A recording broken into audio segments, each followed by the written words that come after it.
Ayan, magandang gabi sa iyo, Banji Shop, no, at sa lahat ng naging pangulo.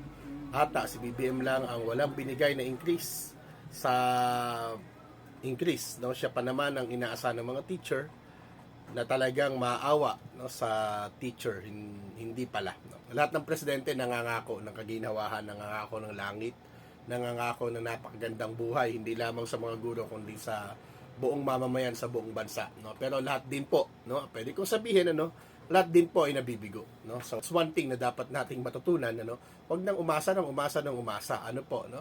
Hindi po ganoon 'yon, ano. Pag nangako tapos iboboto mo na agad, okay na, di ba?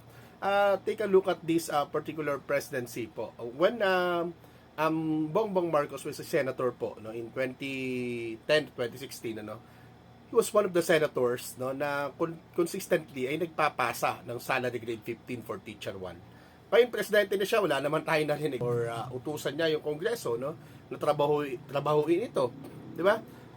Hindi po ganoon, no, yung nangyayari. In fact, ang bagal, no. Well, anyway, 2023 naman natapos po, no, yung ating SSL, no, 5 under President Duterte, no. Baka naman meron pa namang plano, no. And in fact, ako based on our dialogues with the DBM, no, ang sinasabi naman merong maliit, no, na aumento ngayong 2024, no. Hindi pa rin, ano, hindi pa rin na ibibigay, no. Pero pangalawa, doon sa tanong naman o doon sa komento na sinasabi siya lang yata, anyway, ang sabi naman ni Vanji, no, ay yata, no. So hindi rin naman siya nakatitiyak, no. Ako batay sa aking naalala bilang TDC member, no, o leader, no, since 2006 po, no.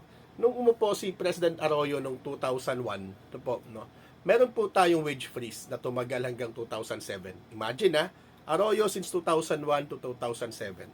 2007 nagkaroon lamang tayo ng unang-unang adjustment of salary under President Gloria Macapagal Arroyo. So that's almost 6 years, no? 5 years, no? Sabihin na natin gano'n. Ano po? Nung umupo si President Aquino, no, 2016 lang siya nagkaroon ng initiative, no, rest in peace. Nagkaroon ng initiative, no, for a very very little aumento ulit. No, yan yung SSL 4 na tinatawag natin. Ano po? Yung last tranche, no, nung Aquino SSL, no, which is SSL 4 nga, no, nung 2016, 17, 18, 19. Ano po? So 2020, 21, 22, 23, diyan pumasok yung Duterte, no, na SSL, no. So ibig sabihin, the Duterte administration actually, no, pwede naman niyang hindi nahintayin, no, na matapos yung tranches, no, nung Aquino salary increase, yung SSL, no, yung SSL for Y, no, because it was only an executive order.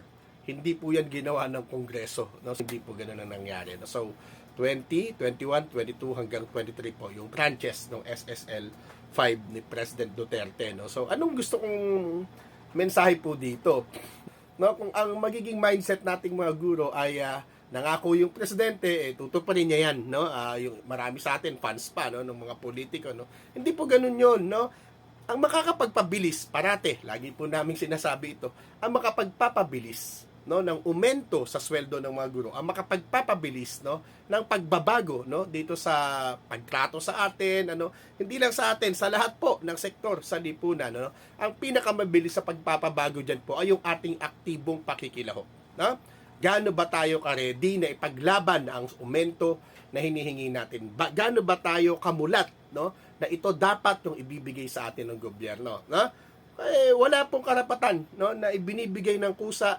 Lahat po ito ay ipinaikipaglaban, no? Kaya po dapat tayo ay matutong lumaban, matutong tumindig, no, at matutong imulat ang ating sarili. Pag-aralan po itong ating mga karapatan. Thank you, Ma'am Banji. Thank you sa lahat. Benjo Basas of TDC and ating guro TDC Party List.